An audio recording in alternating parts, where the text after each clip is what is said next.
Assalamualaikum warahmatullahi wabarakatuh. Waalaikumsalam warahmatullahi wabarakatuh. Baik Bapak Ibu ya, terima kasih sudah memenuhi undangan saya. Ini adalah salah satu tahlilan tugas saya di pendidikan penggerak ya.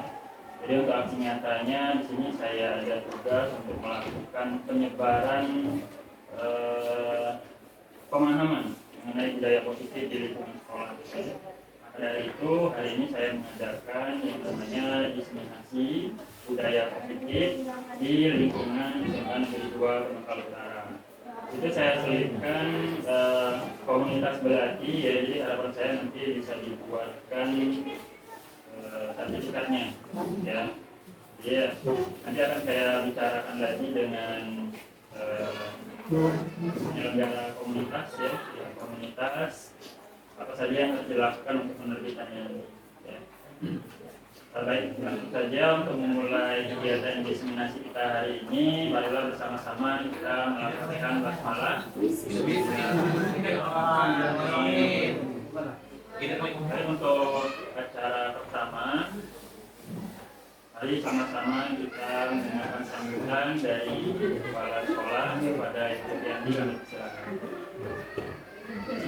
Assalamualaikum warahmatullahi wabarakatuh. Waalaikumsalam warahmatullahi wabarakatuh. Alhamdulillah.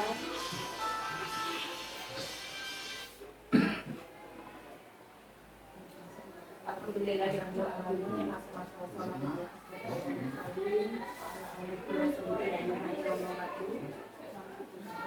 yang saya hormati wakil selaku pembawa sumber ya untuk hari ini membahas masalah budaya positif dari kegiatan calon penggerak. Puja dan bersyukur marilah kita panjatkan kepada Allah Subhanahu wa Ta'ala mendapatkan rahmat dan hidayahnya Allah. Kita semua diberikan berupa nikmat, itu nikmat kesehatan, nikmat ilmu, nikmat umur panjang. Kita dapat melaksanakan aktivitas kita dalam rangka kegiatan belajar dan mengajar. Salam beserta salam marilah kita curahkan kepada junjungan kita, Nabi Agung kita, keluarganya. Semoga kita tetap menjadi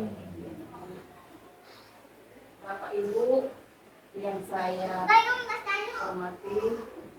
Jadi acara pada hari ini yaitu merupakan untuk mengeksporkan ya ilmu kepada kita semua, itu dari Pak Angga ya. Beliau ini merupakan guru penggerak, calon guru penggerak angkatan ke-11 ya. Jadi ada 3 di sekolah kita ini guru penggerak ya. Ada angkatan 10 yaitu Pak Alfian Kurniawan dengan Ibu Maika. Nah ini calon guru penggerak angkatan 11. Dan mudah-mudahan nanti Bapak Ibu guru mengikuti juga program calon guru penggerak. Gunanya apa? Gunanya untuk menyumbangkan atau membagi atau mentransfer ilmunya dari yang didapatkan ya itu ke guru-guru yang lainnya. Jadi di sini pun yang akan dibahas nantinya oleh Pak Angga akan mengeksporkan itu budaya positif ya, budaya positif yang akan disebarkan di guru-guru di SMA Negeri 2 Pemekal Utara. Jadi apa saja yang budaya positifnya itu ya, marilah kita menyimak dan marilah kita bersama-sama untuk menerima ilmu dari Pak Angga ya. Jadi itu saja yang perlu saya sampaikan, Bapak Ibu dan Guru. Semoga yang disampaikan oleh Pak Angga nantinya ya dapat bermanfaat untuk kita semua dan dapat kita eksporkan ke anak-anak. Ya. Saya akhiri bila diberi hidayah. Wassalamualaikum. Waalaikumsalam warahmatullahi wabarakatuh. Terima kasih pada Ibu atas sambutannya. Acara selanjutnya langsung saja saya akan menyampaikan istilahnya seminar ya sebenarnya. Dalam bentuk diseminasi budaya positif, baik ya. Saya mohon maaf saya tidak menggunakan pengeras suara karena kondisi mic kita yang seperti itu yang sering putus-putus suaranya daripada nanti mengganggu istilahnya apa mengganggu komunikasinya malahan ya, karena informasi yang salah akan terputus-putus juga ya. Baik, assalamualaikum warahmatullahi wabarakatuh. Saya perkenalkan diri dulu, saya Angga Fiansyah Budiman dari calon guru penggerak angkatan 11 Bapak Ibu ya, dari Kabupaten Pali, Sumatera Selatan. Oke, senyum dulu kita 30 detik. Bisa nggak bertahan senyumnya 30 detik? Bisa. Tidak itu lebih. Ya, kalau tidak itu mungkin kering nanti giginya ya. Ya, sudah mulai dari tadi. Ya. Oke, cukup ya senyumnya. Oke, saya punya kesepakatan untuk forum diseminasi ini ya. Ini yang saya tawarkan. Seluruh peserta memiliki kesempatan untuk berpendapat, Bapak Ibu ya. Jadi semuanya nanti boleh berpendapat, tidak ada yang dilarang ya. Kemudian untuk yang kedua, berpikiran terbuka dan saling menghormati. Jadi tolong diterima dulu ilmu yang saya transfer hari ini. Kalau mau dinilai itu nanti belakangan Bapak Ibu ya. Jangan dari awal sudah ditolak ya ilmunya ya. Kemudian ada saling menghormati. Yang ketiga, jika ada satu peserta berbicara, maka peserta yang lain mendengarkan. Baik, jadi nanti giliran ngomongnya. Selanjutnya, berpendapat setelah dipersilakan. Selanjutnya, berpartisipasi penuh dan mengikuti sesi kelas ini dengan perasaan yang gembira. Lalu, jika akan izin keluar, dipersilakan bergantian, Bapak Ibu ya, jangan semuanya nanti sepi. Ya. Selanjutnya makan dan minum dipersilakan jika sedang tidak berbicara atau presentasi. Jadi kalau ada makanan dan minuman boleh disantap Bapak Ibu ya di mejanya. Kita santai saja. Terakhir ini menghargai waktu. Target saya adalah 60 menit Bapak Ibu ya. Kita sudah mundur sekitar berapa menit yang tadi? Sampai 20 menit sudah ya. Oke, kita ada ice breaking quizzes Bapak Ibu. Apakah kondisi sinyalnya memadai? Oke, silakan buka joinmyquiz.com ya. Tidak langsung ke Google tidak apa-apa. Kodenya 83734 join. Ini tidak ada hubungannya dengan materi kita ya. Jadi kita senang-senang dulu. Jadi pertanyaannya pertanyaan yang simpel-simpel saja. Ya Bapak Ibu ya. Oke, joinmyquiz.com tanpa spasi. Ada 10 soal, soalnya sangat mudah ya. Ranking 1 dapat apa Bang? Ranking 1 dapat bakso. Oke.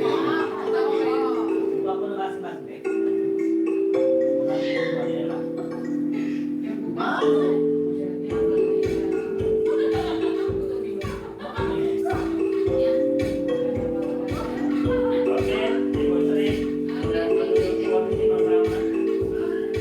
Ya sedih.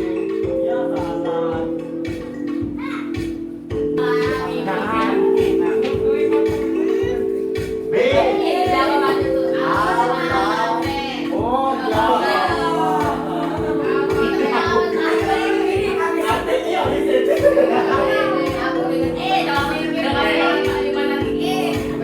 Cari dulu untuk ice breakingnya.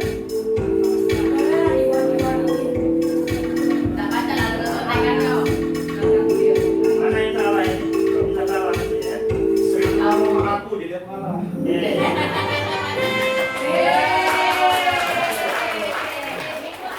Oh, lihat ngangkong nih Bang. Kok ada kembang itu? Ada kembang berapa? Kita lanjutkan Bapak Ibu untuk destinasi kita. Nah, dalam menciptakan lingkungan belajar yang berpihak pada murid, Bapak Ibu ya, sesuai dengan filosofi Ki Hajar Dewantara, guru perlu memiliki kemampuan dalam mewujudkan budaya positif di lingkungan sekolahnya.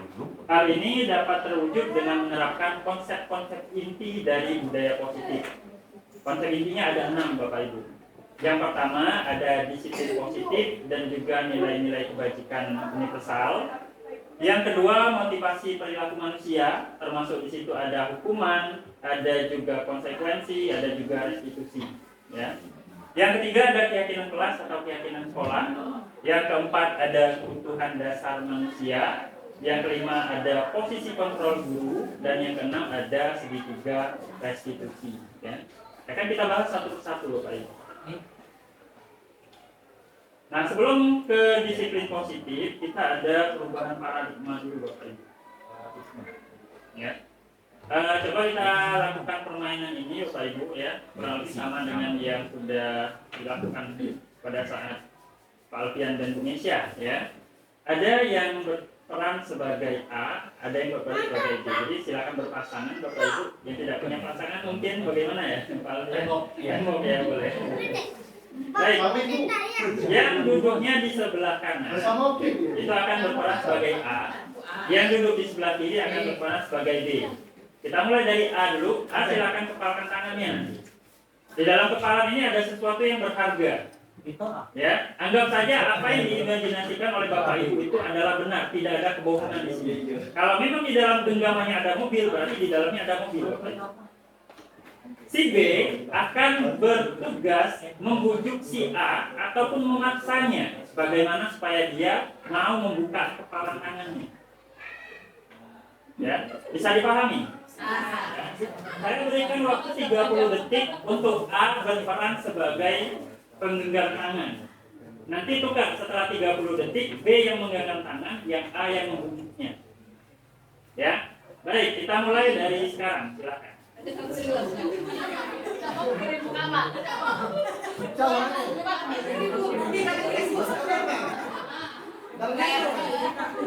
dalam ini ada rumah mewah.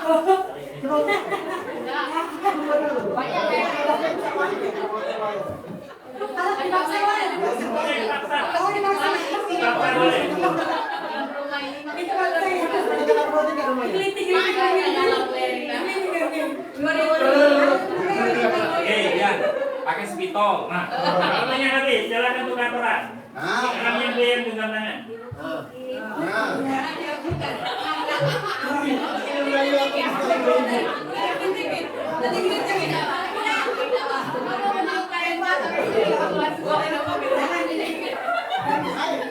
Oke, sebentar kembali.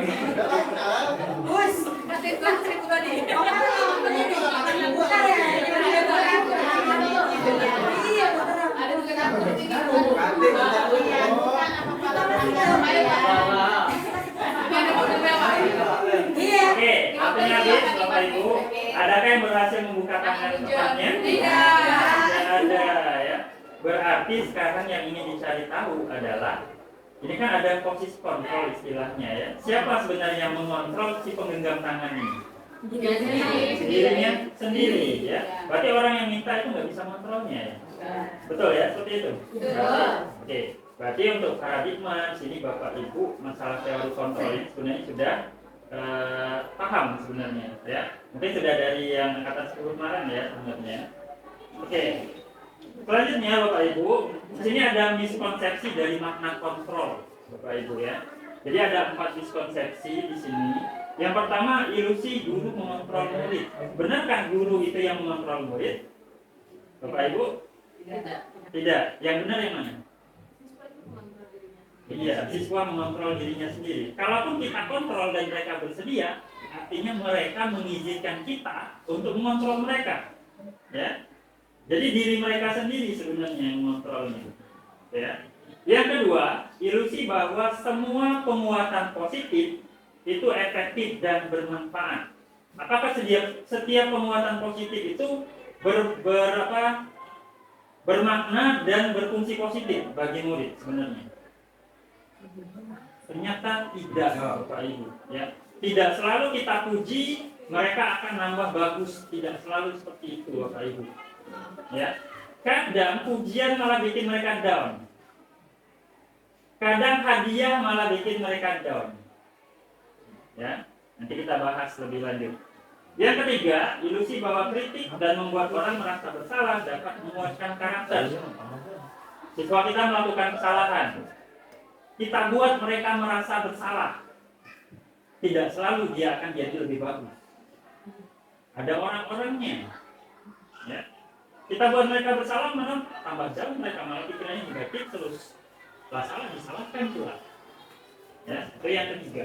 Terakhir, ilusi bahwa orang dewasa memiliki hak untuk memaksa. Kita sebagai orang dewasa ya di sini kan, dibandingkan dengan murid-murid kita, apakah kita berhak untuk memaksa mereka? Enggak. Mereka punya haknya sendiri, kita punya kewajiban, mereka juga punya kewajiban, dan kita juga punya hak kita sendiri, Bapak Ibu ya.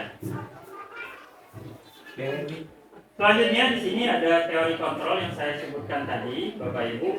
Kita harus beralih paradigma dari stimulus respon menuju teori kontrol. Dalam kondisi stimulus respon, kita cenderung melihat realitas kita itu sama. Ya. Lingkungan yang kita hadapi itu sama, Bapak Ibu.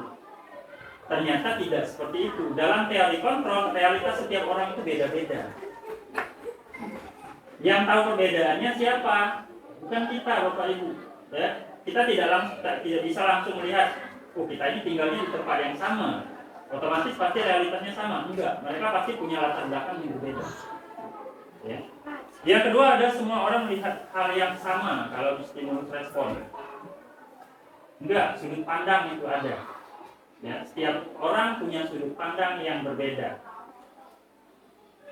Saya misalnya melihat ruangan ini misalnya cukup luas sebenarnya, tapi bagi orang yang lain belum tentu ini menganggapnya ruangan ini luas. Relatif kan? Ya. Yang ketiga, kalau dalam stimulus respon kita mencoba mengubah orang agar berpandangan sama dengan kita. Kita meyakinkan orang lain bagaimana supaya dia punya pandangan yang sama terhadap penilaian kita. Ya. Sementara dalam teori kontrol, kita berusaha memahami pandangan orang lain. Ya. Yang keempat, sekarang perilaku buruk dilihat sebagai sesuatu kesalahan. Hal buruk selalu dianggap sebagai hal yang salah. Padahal dalam teori kontrol, semua perilaku itu memiliki tujuan. Mereka melakukan sesuatu yang buruk pasti ada tujuannya. Ya. Kesalahan mereka pasti ada sebabnya. Betul. Selanjutnya, orang lain bisa mengontrol saya. Dalam teori kontrol enggak, cuma diri kita sendiri yang mengontrol diri kita. Ya. Selanjutnya, saya bisa mengontrol orang lain. Enggak, ternyata.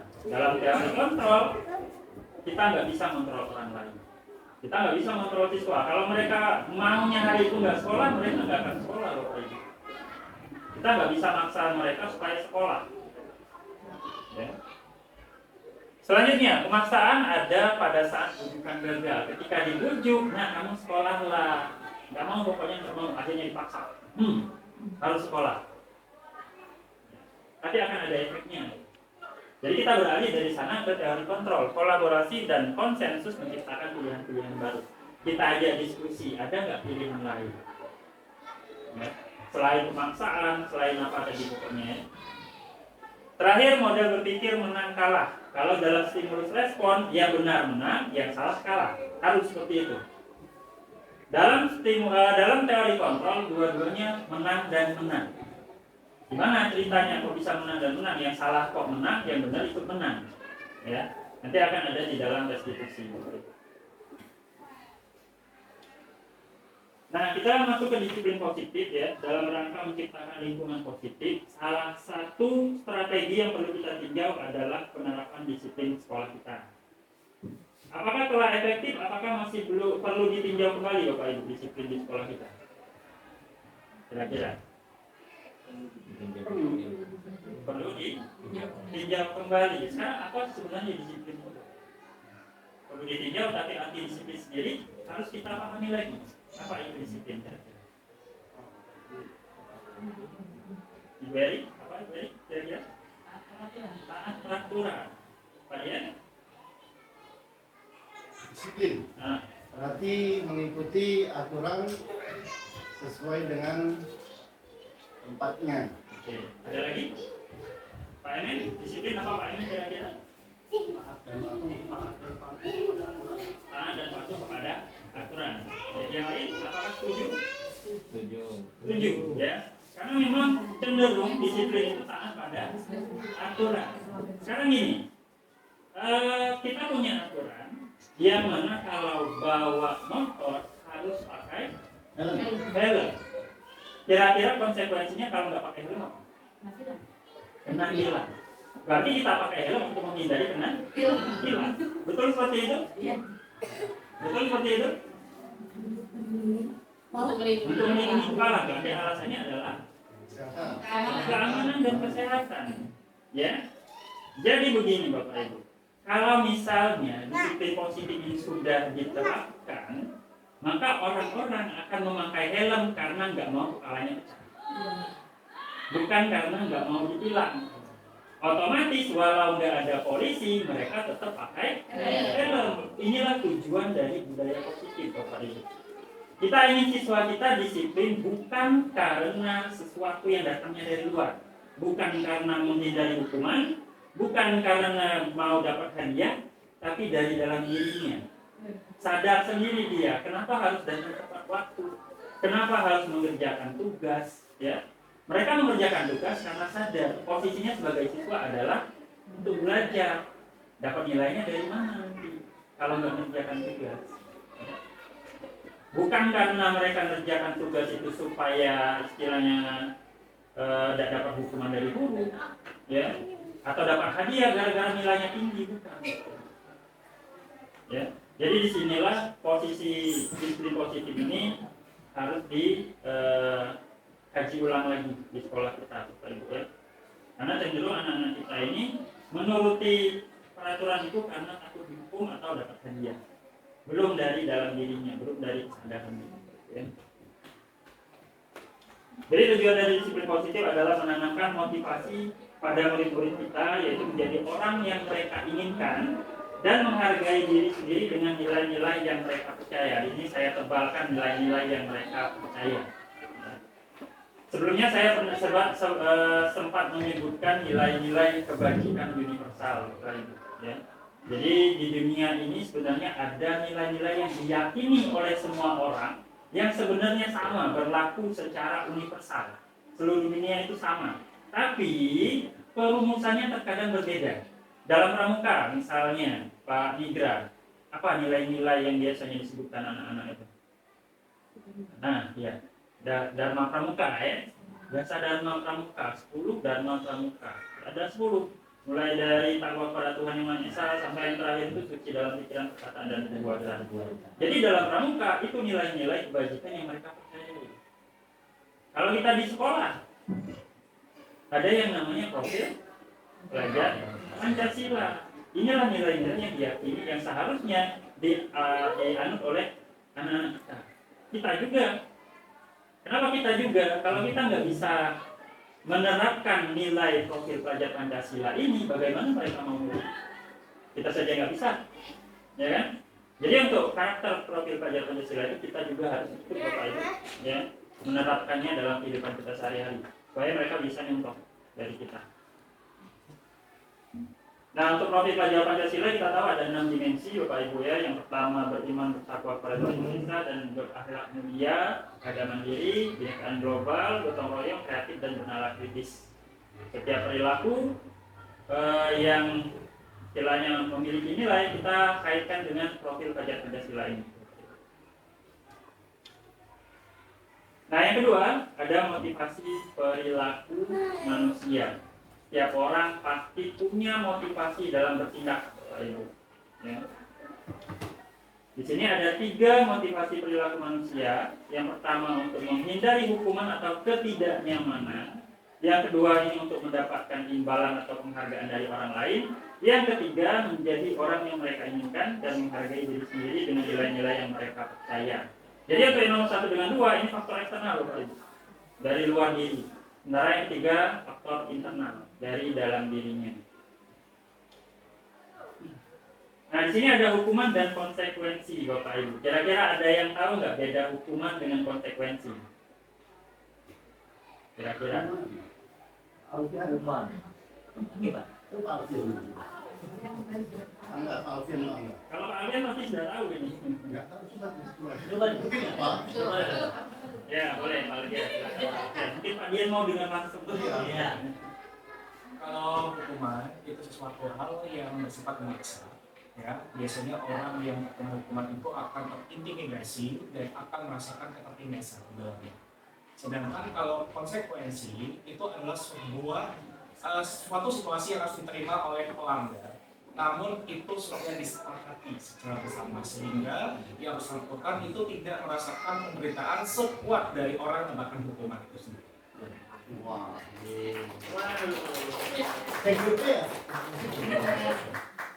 Jadi Bapak Ibu ya, hukuman itu biasanya datangnya itu dadakan.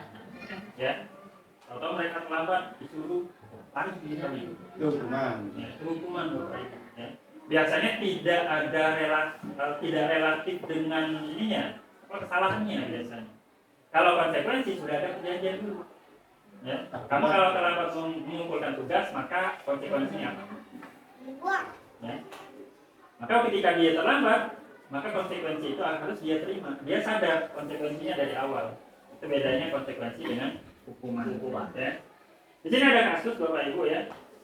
Diva kurang menguasai pelajaran matematika, sehingga pada saat pelajaran tersebut berlangsung dia lebih banyak berdiam diri atau menggambar di buku pelajarannya. Pada saat guru matematikanya Pak Seno menanyakan pertanyaan, Diva menjadi duduk dan tak sengaja menjatuhkan tasnya dari kursi, serta tiba-tiba menjadi gagap pada saat berupaya menjawab. Seluruh kelas pun tertawa melihat perilaku Diva yang bicara tergagap dan terkejut tersebut. Pak Seno pada saat itu membiarkan teman-teman IPA menertawakan IPA yang tergagap dan malu luar biasa, dan malahan minta IPA untuk maju ke depan dan berdiri di depan menjawab pertanyaan Pak Seno. Ya. Bukan, berdiri di depan kelas sambil menunjuk hidungnya sendiri karena tidak bisa menjawab pertanyaan Pak Seno. Kelas jadi semakin gaduh dan anak-anak pun tertawa melihat IPA di depan kelas memegang ujung hidungnya. Bagaimana tanggapan Bapak Ibu tentang kasus antara Pak Seno dengan IPA? Setuju tidak dengan tindakan Pak Seno? Pak Seno itu memberikan hukuman. Iya. Ya. Pak Seno itu memberikan hukuman. Ya. Kalau bentuk konsekuensi kira-kira seperti apa yang dilakukan Pak Seno? Mungkin sebelum pembelajaran disepakati dulu ketika misalnya tidak bisa menjawab diberi sanksi apa. Ya. Dan sanksinya biasanya berkaitan dengan Pelajaran. kesalahannya ya. Itu. Berarti paham sudah ya kira-kira dari kasus ini yang dilakukan Pak Seno-nya adalah hukuman bukan konsekuensi, dan kira-kira kalau konsekuensi seperti apa? Kita lanjutkan. Kita ada kuis lagi, hukuman atau konsekuensi. Bapak Ibu silakan buka kuisnya lagi. Lagi. Settingnya masih ya tadi. Yang tadi saya masih.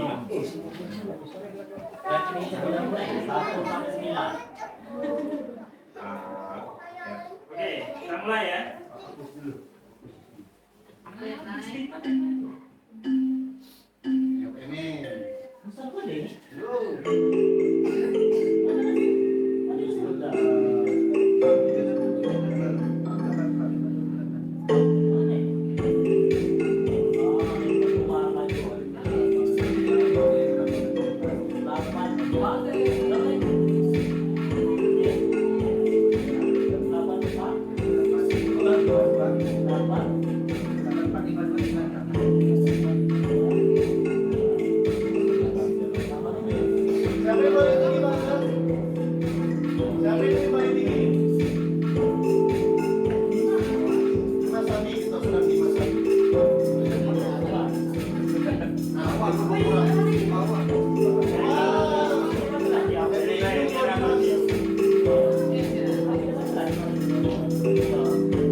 Baik.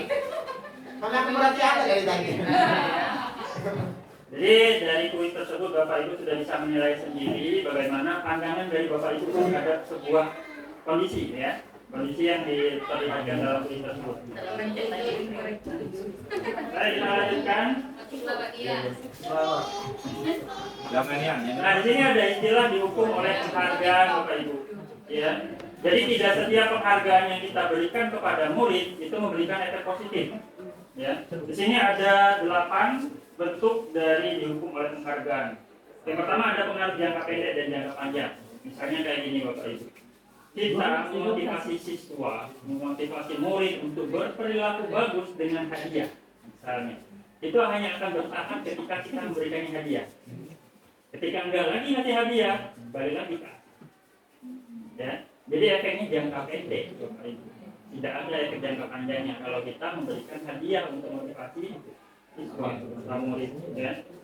Yang kedua, penghargaan tidak efektif. Ada beberapa kondisi di mana kita memberikan penghargaan itu nggak ada nilainya sebenarnya. Contohnya kayak gini. Orang yang lagi berusaha untuk diet, ya. Ketika dia berhasil, kita kasih hadiah makanan. Itu pengaruh pribadi. Iya, mungkin ya. Jadi seperti itu ya. Jadi ada hadiah yang tidak efektif Bapak Ibu dalam beberapa kondisi ya. Kemudian ada penghargaan yang merusak hubungan. Ada lagi penghargaan yang mengurangi ketepatan. Ada lagi penghargaan menurunkan kualitas. Ada penghargaan yang mematikan kreativitas. Ada penghargaan yang malah menghukum. Nah ini yang saya soroti, penghargaan yang menghukum. Contoh ini di pelajaran matematika ada si A, si B dengan si C dan kawan-kawannya. Ternyata si A dengan si B duluan selesai. Gurunya bingung nih, mereka ini sudah duluan selesai, yang kawan-kawannya belum, kakek yang duluan ini malah ganggu. Akhirnya dikasihlah mereka soal lagi. Soal yang menurut gurunya mungkin mau dikasih tantangan Bapak Ibu. Kita nggak, mereka nanti dikasih mengerjakan soal yang lebih lanjut tingkatnya. Waduh, kata siswanya ini duluan malah dapat soal tambahan ini kalau duluan. Mending pelan-pelan saja mengerjakannya. Ya, itu salah satu bentuk hukuman ya dengan memberikan penghargaan. Padahal kita memberikan penghargaan sebenarnya. Ya, tapi dalam bentuk soal. Sebagai tantangan tadi kan. Terakhir yang 8 motivasi dari dalam diri. Di sini malah istilahnya menghilangkan motivasi dari dalam diri ya. Nah di sini Bapak Ibu antara hukuman, penghargaan dan ada pilihan ketiga yaitu restitusi Bapak Ibu. Ciri-ciri dari restitusi ini adalah bukan untuk menebus kesalahan, namun untuk belajar dari kesalahan Bapak Ibu ya.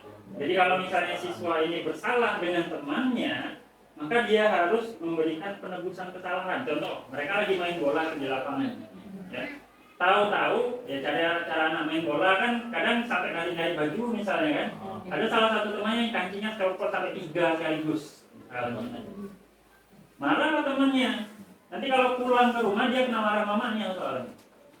Akhirnya dipanggil lah ke kantor. Ya, mungkin ke ruangan guru olahraganya atau ruangan BK mungkin ya, atau guru yang tiketan itulah paling tidak ya. Ketika direstitusi, maka yang diberikan adalah bagaimana si B ini bisa menggantikan kancing si A ini yang rusak dan tidak lagi terulang kejadian ini. Ini adalah bentuk restitusi Bapak Ibu. Kita nggak sampai menghukum dia. Ya, kalau menghukum kan artinya nanti dia malah tersakiti ya. Si A mungkin yang kancing lepas tadi mendapatkan keadilan, tapi tidak diganti kancingnya, merasa dapat keadilan saja. Ya. Kalau konsekuensi yang kancingnya lepas tadi, dia bisa diabaikan malahan. Tapi kalau direstitusi, kancingnya terganti, kejadian yang sama tidak akan terulang keterapannya. Ya. Yang kedua, restitusi memperbaiki hubungan. Mereka tadi kan pasti bertengkar dulu, dibuat supaya hubungannya tadi baik lagi. Jadi harapannya setelah direstitusi, setelah selesai prosesnya, mereka pas sudah jam berikutnya sudah bercanda lagi. Tadinya ada restitusi adalah tawaran, bukan paksaan, ditawari. Kira-kira solusinya bagaimana ya, Nak? Jadi bukan kita yang ngasih tahu solusinya, Bapak Ibu. Kamu harus ganti di kancingnya, enggak. Ya. Kita ajari, dipandu dulu. Memang kita sudah tahu mungkin solusi terbaiknya apa, tapi kita pandu dulu. Anak-anak itu pikirannya sampai kemana sih sebenarnya kalau disuruh nyari solusi. Itu akan membantu mereka berpikir juga ke depannya kalau ada situasi yang mirip seperti itu. Mereka akan belajar dari pengalaman. Selanjutnya restitusi menuntut untuk melihat ke dalam diri. Jadi melihat ke dalam diri potensinya apa, bagaimana cara mereka akan menyelesaikan masalah ya.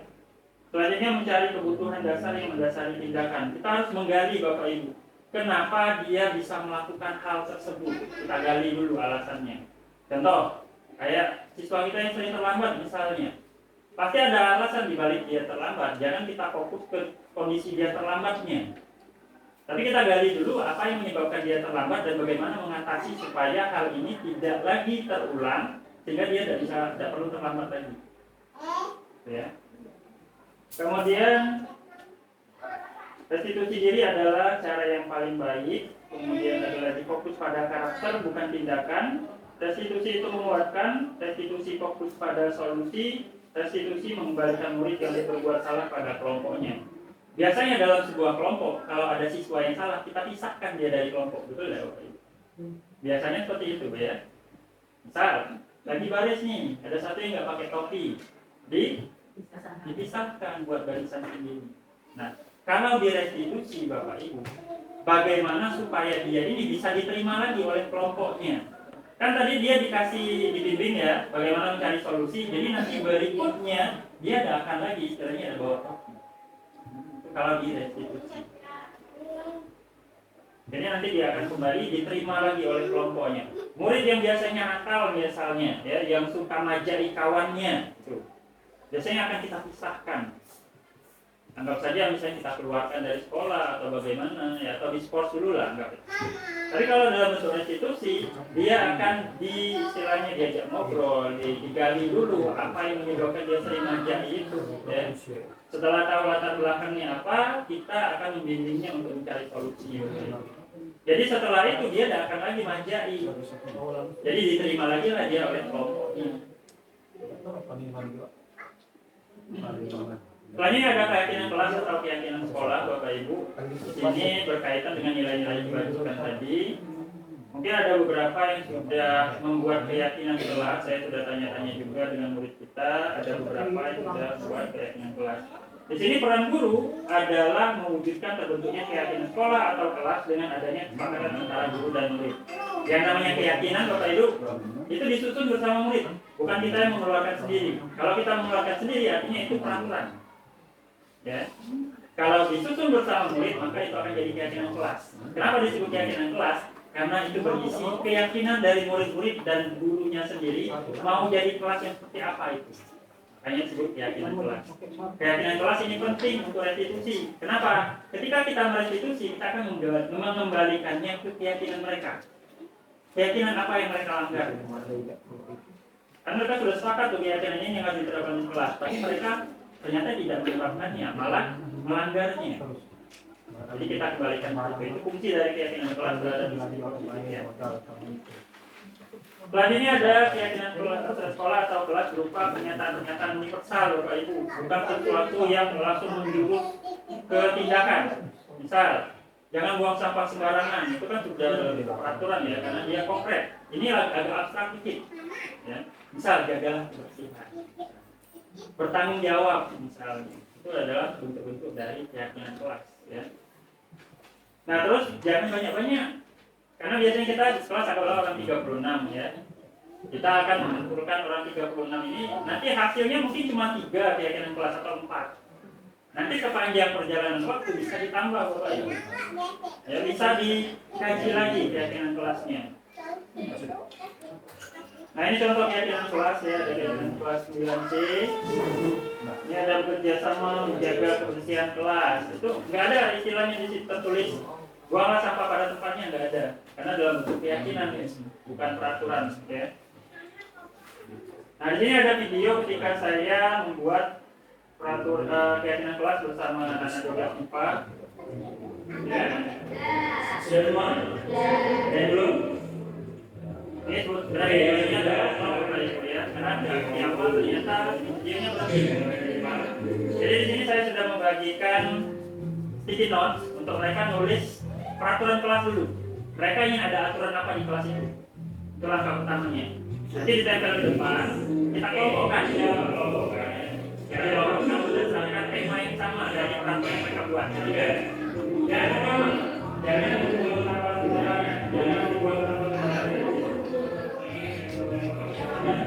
harus menjaga peristiwa. Sekarang kita ubah dulu. Kalau jangan dia akan negatif. Kalau dia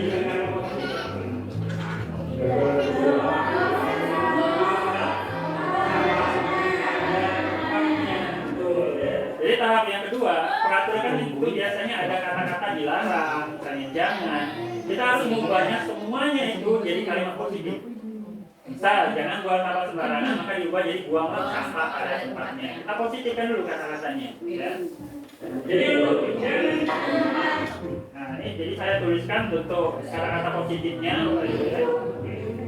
Nah, kita sudah mengubah kalimat peraturan jadi semua bentuk positif. Nah,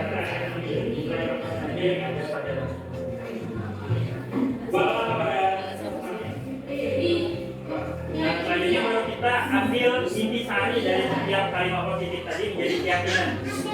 Contoh, jangan buang sampah sembarangan, berarti keyakinan yang kita ambil, nilai yang kita ambil itu adalah menjaga kebersihan. Begitu juga dengan yang kalimat-kalimat berikutnya, diambil semua intisarinya. Nanti setelah diambil semua, dapatlah 4 ini saya dapatkan dari kelas 12 inilah keyakinan kelasnya. Nah, sampai di situ keyakinan kelas sudah terbentuk Bapak Ibu. Tapi apakah ada tahap selanjutnya? Kira-kira setelah keyakinan kelas terbentuk, ada nggak kira-kira? Ada, ya. Apa itu? Mendalami keyakinan kelas yang sudah mereka sepakati tadi, ya. Jadi di sini ada ini yaitu kegiatan pendalaman. Ada tabel T, istilahnya. Kita akan mengisahkan, ambil satu-satu keyakinan kelas yang pertama dulu misalnya. Kita ambil buat tabel antara kiri dan kanan. Sebelah kiri itu yang diperbolehkan atau yang tampak seharusnya. Sementara yang kiri ini yang negatifnya, yang tidak bolehnya. Misalnya kebersihan. Yang boleh berarti atau yang seharusnya terjadi itu buang sampah pada tempatnya, tiket, ya kan, atau yang lain-lainnya yang kira-kira memang perilaku yang seharusnya muncul. Sementara yang lagi jalan yang masuk ke yang bagian yang tidak bolehnya. Contoh, buang sampah di kolong meja misalnya, buang sampah sembarangan, meludahi anak misalnya. Jadi setiap keyakinan kelas kita buat tabel T. Ini saya buat karena saya buat tempatnya.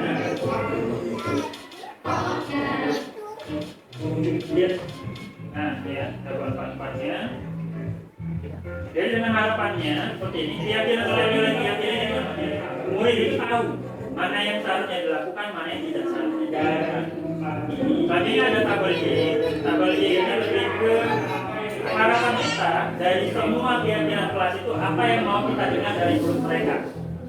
Misal, dalam meminjam barang mereka minta dulu, tolong izin dulu. Boleh saya pinjam barangnya? Kita langsung ambil saja. Ya. Atau nanti kalau sudah pinjam, nanti saya kembalikan. Ada kata-kata seperti itu.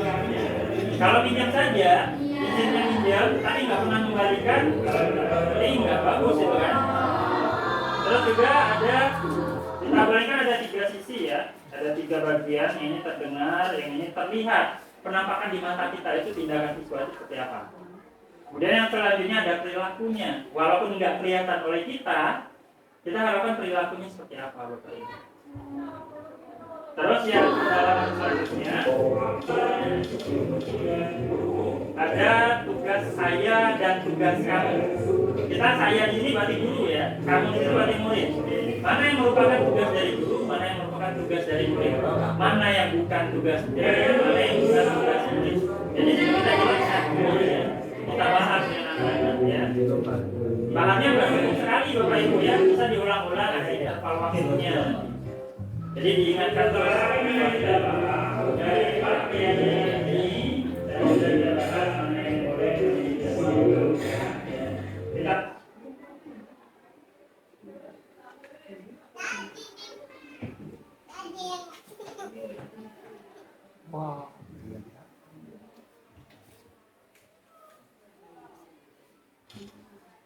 Oke, ini ada sedikit jika maka menurut Bapak Ibu mau dilakukan nggak? Karena waktu kita sebenarnya sudah 1 jam ya. Jadi kalau mau dilakukan ini cuma ada permainan kata-kata ya.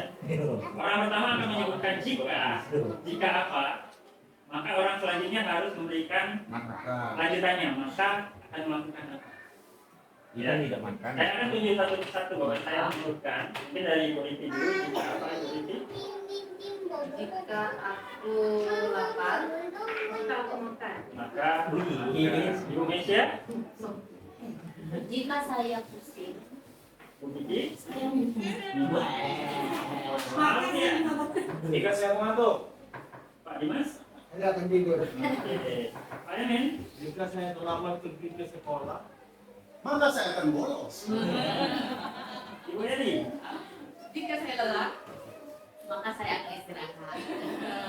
Pak Niga, Jika saya apa kan? Jika saya duduk, punya duit, ya, saya tidak makan. Punya uang? Maka saya maling.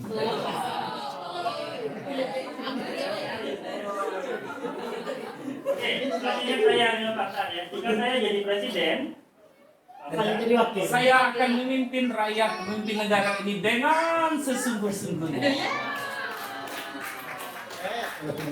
oke, saya kritiknya ya. Saya jelaskan dulu pikiran kita yang kita materi tadi ya. Ada nggak? Baik, kita lanjutkan ada kebutuhan dasar manusia, Bapak Ibu. Di sini Oke.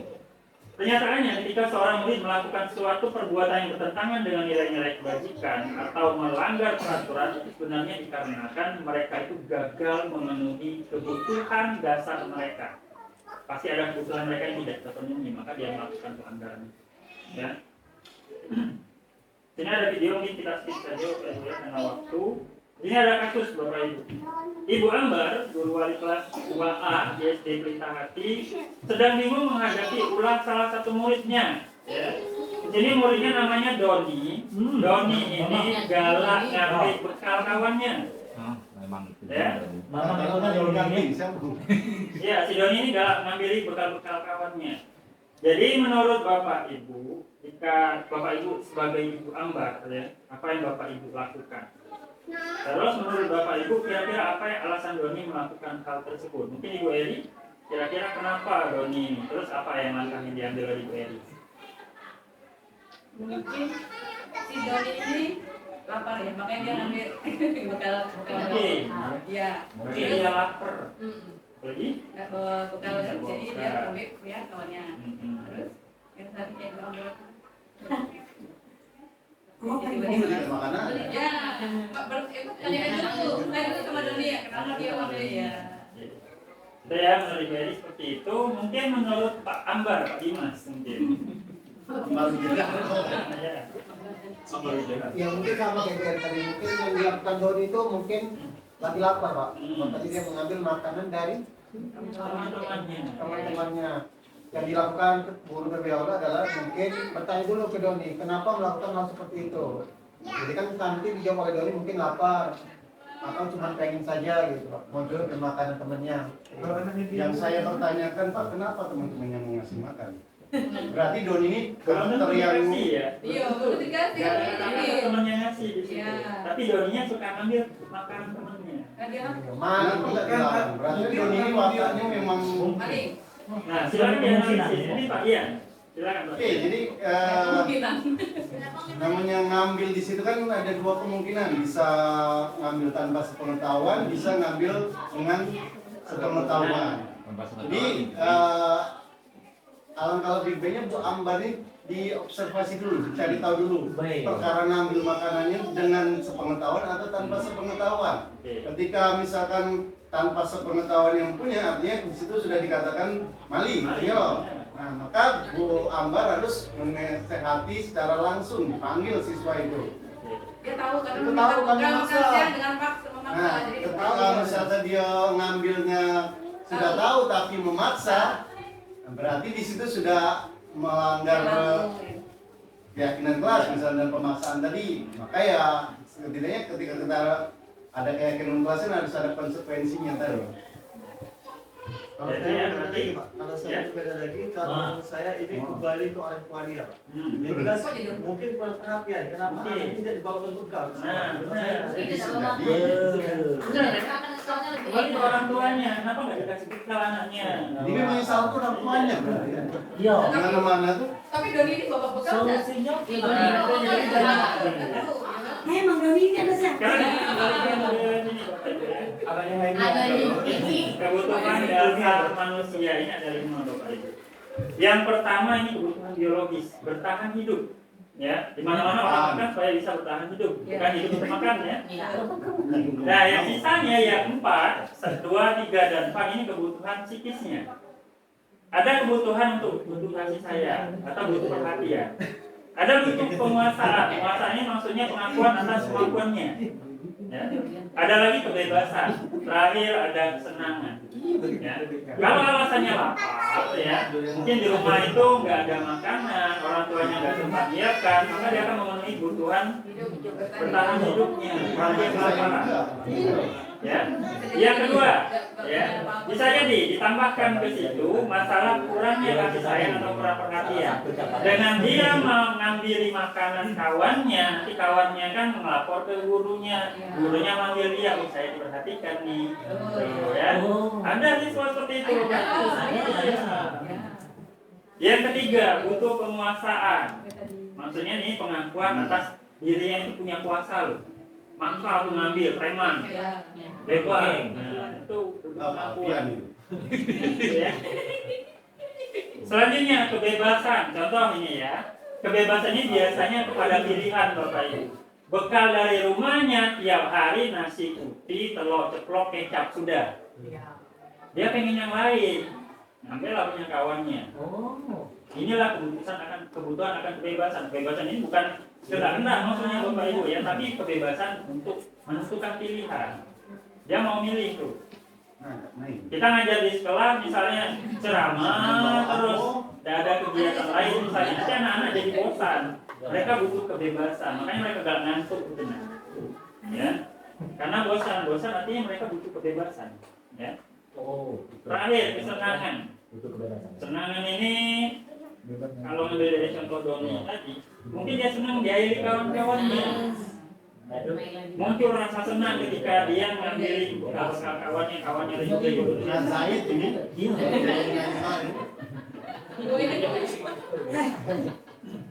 Baik, jadi untuk kebutuhan manusia alasannya ada 5 inilah Bapak Ibu ya. Secara umum ada 5 inilah. Jadi kalau mau dipraktekkan nanti cari tahulah ke-5 kebutuhan ini mana yang tidak terpenuhi dari murid-murid kita. Ya. Mungkin. Ya. Sekarang di materi selanjutnya ada posisi kontrol guru Bapak Ibu. Posisi kontrol ini ada 5. Ada penghukum, pembuat rasa bersalah, ada pemantau dan manajer. Yang umumnya selama ini dilakukan adalah penghukum dan pembuat rasa bersalah.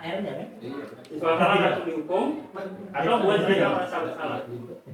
Kalau teman mungkin terkadang kita lakukan. Seperti apa maksudnya teman ini?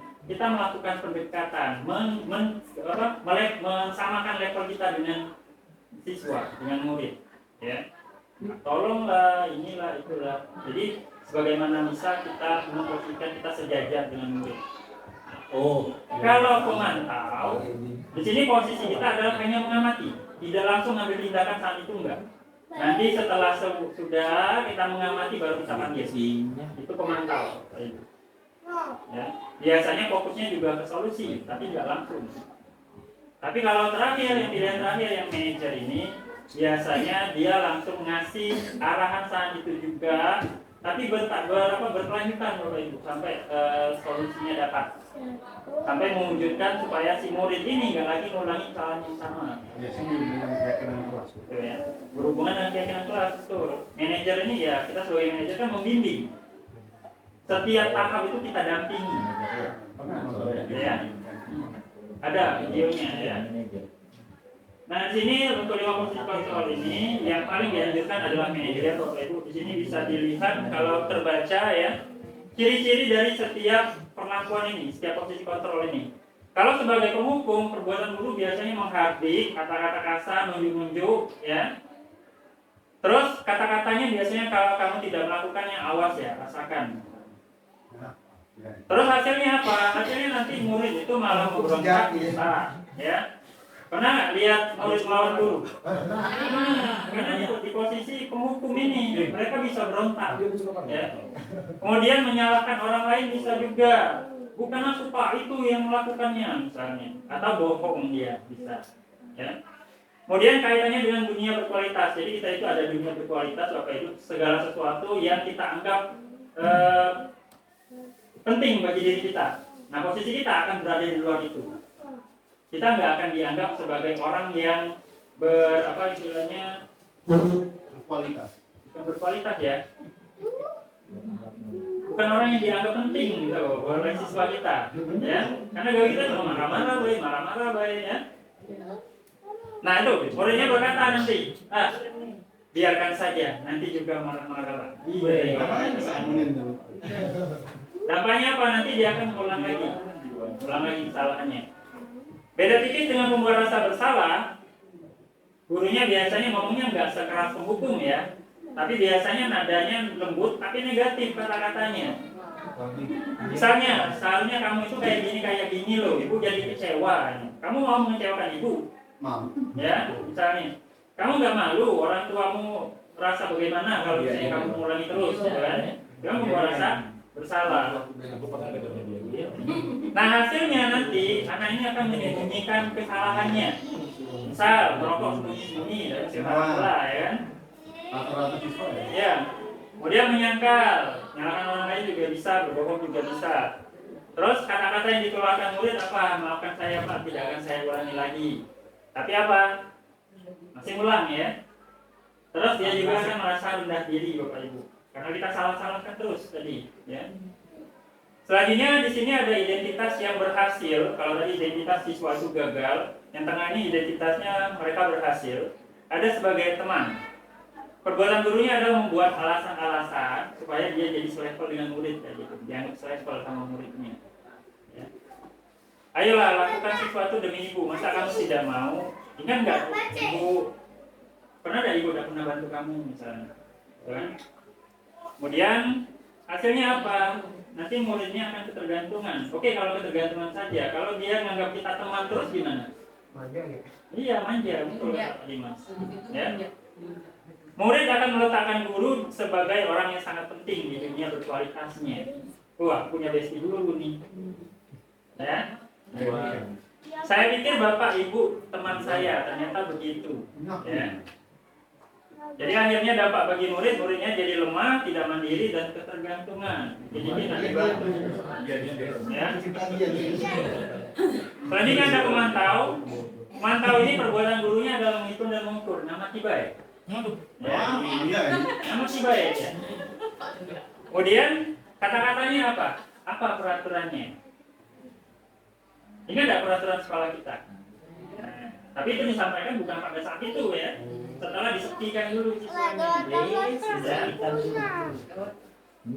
Jadi nanti hasilnya murid menyesuaikan diri kalau diawasi. Ya, diawasi itu ada Pak Angga. Nanti murid meletakkan guru ya di dunia berkualitasnya sebagai peraturan dan hukum. Kalau ada guru itu dia tertib, kalau nggak ada guru itu nggak tertib. Benar. Ya. Murid berkata, berapa banyak penghargaan atau bintang yang harus saya peroleh? Ya. Atau berapa halaman yang harus saya tulis? Kata-katanya. Dampaknya apa? Akan menitik beratkan pada sanksi dan penghargaan. Ini termasuk salah satu efek dari pemberian penghargaan maupun hukuman, Bapak Ibu ya. Bukan hukuman, konsekuensi. Nah ini yang posisi yang paling bagus ini dari kontrol diri, dari dalam diri siswanya, dalam diri muridnya. Ya. Yang dilakukan oleh guru adalah mengajukan pertanyaan-pertanyaan. Pertanyaan-pertanyaan ini sifatnya adalah mengarahkan tadi Bapak Ibu ya, bukan sekedar menggali informasi bukan ya, tapi juga mengarahkan. Apa yang kita yakini? Balik ke keyakinan kelas tadi. Kemudian apa yang bisa kau kerjakan? Kamu kerjakan untuk memperbaiki masalah ini. Jadi kita menawarkan. Hasilnya apa? Dia akan menguatkan pribadi murid. Ya, dengan bimbingan-bimbingan tadi kan murid akan terbiasa mencari solusi dalam dirinya. Tuh. Selanjutnya murid meletakkan dirinya sebagai individu yang positif dalam dunia berkualitas. Karena tidak dicap sebagai orang gagal tadi. Setiap kesalahan itu pasti ada hikmahnya, seperti ada pelajaran yang bisa diambil. Itu tujuan dari restitusi, Bapak Ibu ya. Selanjutnya adalah bagaimana caranya saya bisa memperbaiki keadaan. Dia harus memperbaiki situasi yang terbentuk gara-gara kesalahannya. Itu.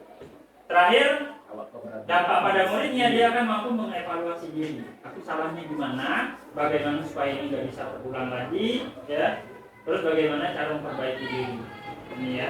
5 posisi kontrol guru dalam restitusi. Ini kita skip saja. Nah dari kelima posisi kontrol itu yang paling baik adalah manajer Bapak Ibu ya. Tapi Bapak Ibu tidak selalu kita harus menggunakan posisi manajer. Tergantung situasi kasusnya. Kalau kasusnya sangat ringan, posisi manajer tidak diperlukan. Ya, kita cukup sebagai teman cukup, sebagai kontrol cukup. Ya, itu. Selanjutnya materi terakhir kita Bapak Ibu ada segitiga restitusi. Kenapa diskusi segitiga? Karena memang ada 3 sisi dari segitiga ini ya. Yang pertama ada menstabilkan identitas paling bawah Bapak Ibu. Dasarnya kita harus menstabilkan identitasnya dulu. Dari siswa yang melakukan kesalahan, dia yang bersalah, dia yang gagal harus kita putar balikan. Jadi dia itu sukses. Contoh misalnya seperti ini. Ada siswa terlambat, ini misalnya. Kita akan dalam pandangan awal dia ini salah, benar kan? Karena sudah terlambat. Kita tanya dulu kenapa dia terlambat, ya.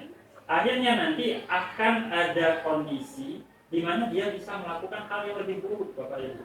Dia sudah sukses karena berhasil di tahap itu, enggak lebih buruk dari itu. Misal, kalau terlambat, ada yang lebih buruk, enggak sekolah sama sekali. Ya, kamu sudah berhasil ya untuk sampai ke sekolah walaupun terlambat misalnya. Kita nggak langsung ngecap siswa ini gagal enggak. Ya. Selanjutnya ada validasi tindakan yang salah. Di sini kita akan istilahnya membimbing murid itu sadar tindakan mana yang salah dari dia. Bukan kita yang langsung ngasih tahu kamu tuh salahnya di sini loh, enggak. Ya, jadi kita memvalidasi tindakan yang salah tapi tidak secara langsung Bapak Ibu. Kita nggak ngejudge.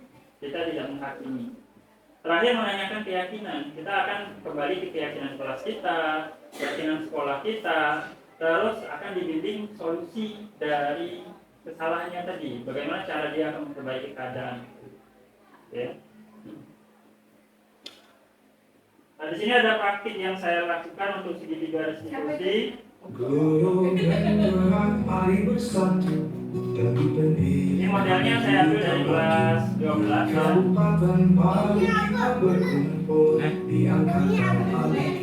Ya, kita samakan namanya.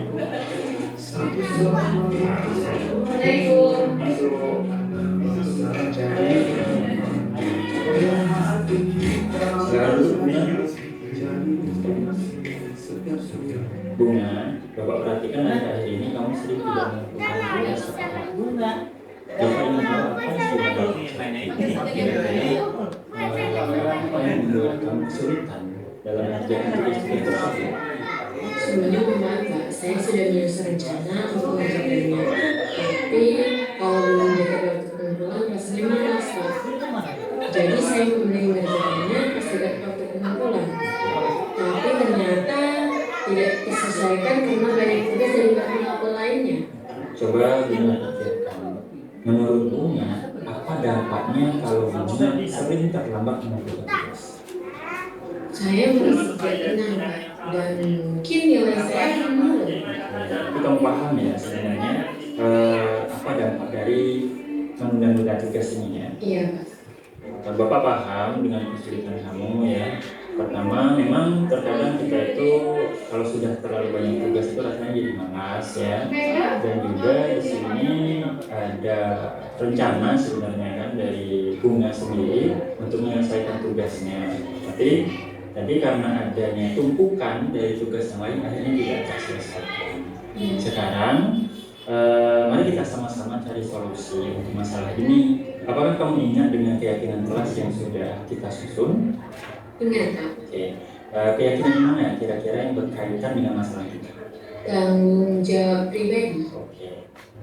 Berarti di sini Bunga sudah paham ya keyakinan kelas mana yang tidak cocok dengan pengumpulan tugas yang terlambat. Sekarang coba kamu pikirkan, kira-kira apa yang bisa kamu lakukan supaya tidak ada lagi tugas yang terlambat dikumpulkan? Saya akan mengerjakan tugas sama sebenarnya, Pak. Karena jika ditunda, maka tugas itu akan menjadi banyak dan belum tentu ada waktu untuk menyelesaikannya. Berarti kamu ada rencana supaya tugas ini tidak lagi ditunda. Iya. Sekarang adakah yang bisa Pak bantu? Untuk tugas yang belum saya kumpulkan, Pak, bolehkah saya meminta pertambahan waktu? Oke, boleh. Kira-kira berapa lama yang kamu butuh? Besok, Pak, pas jam istirahat pertama. Berarti untuk tugas yang belum kamu kumpulkan, kita kasih waktu sampai besok ya, sampai jam istirahat. Kemudian untuk tugas-tugas yang belum, untuk yang di berikut-berikutnya, kamu tidak akan menunda lagi, betul ya? Iya, Pak. Bapak senang kamu sudah jujur menceritakan masalah kamu Bapak dan juga mau mencari solusi bersama. Jadi untuk kedepannya hal ini tidak akan terulang lagi. Ya, Bapak yakin kamu bisa untuk mengatasi ini ya. Ya. Terus belajar yang semangat, tingkatan juga prestasi. Ya. Oke, terima kasih ya. Sekarang. Sama-sama. Assalamualaikum warahmatullahi wabarakatuh. Perkenalkan, nama saya Bunga dari kelas 12 IPS 2. Di sini saya merasa terbantu dengan praktis riset yang dilakukan oleh kalian. Di mana saya menemukan solusi dari masalah yang saya hadapi. Terima kasih kepada Pak Anas. Saya akhiri. Assalamualaikum warahmatullahi wabarakatuh. Bahwa ini siswa yang sering main HP ya, HP yang saya jadi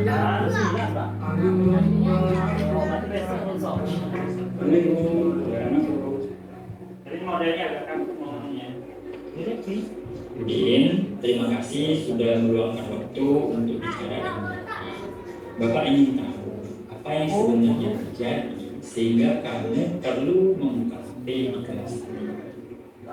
Mohon maaf Pak, saya merasa bosan sehingga saya bermain HP di kelas tanpa menyadari waktu bahwa Bapak sudah menjelaskan pembelajaran hampir selesai.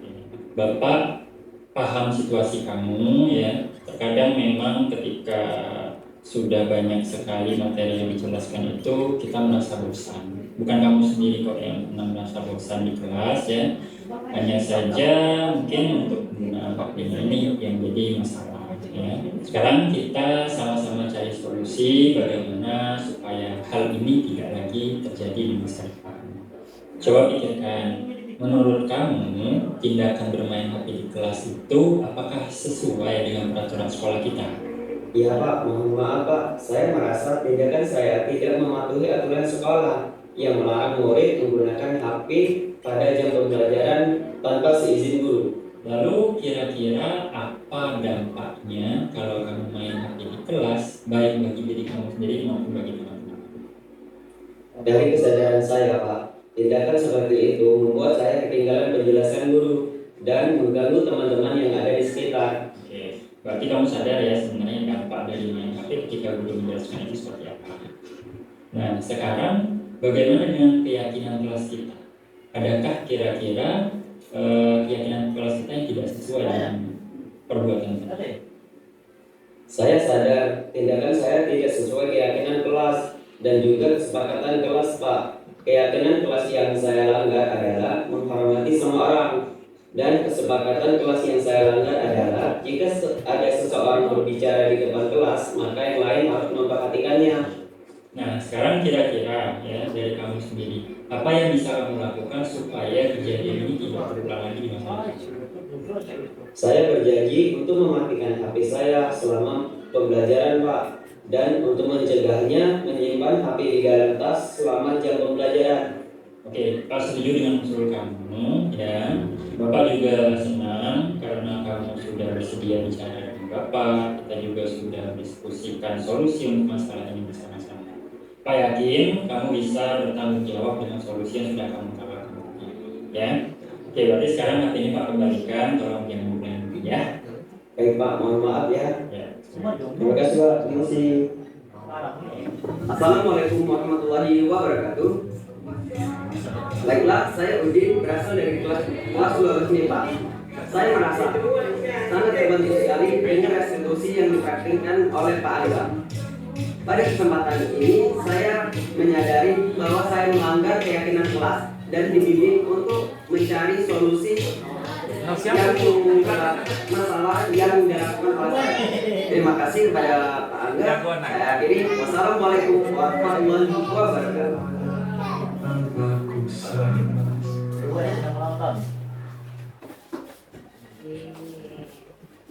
Ngapa ada ajudan ini?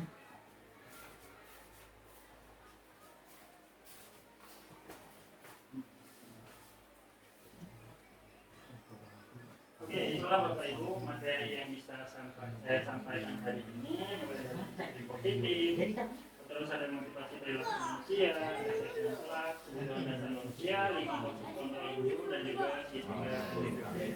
Saya harapkan dengan pemberian materi hari ini dapat menambah wawasan Bapak Ibu mengenai penanganan COVID di sekolah dan juga bisa membantu menciptakan lingkungan sekolah yang berpihak pada murid. Itu saja untuk kegiatan diseminasi kita hari ini. Terima kasih sudah bersedia untuk mengikuti sampai akhir. Saya akhiri. Wassalamualaikum warahmatullahi wabarakatuh.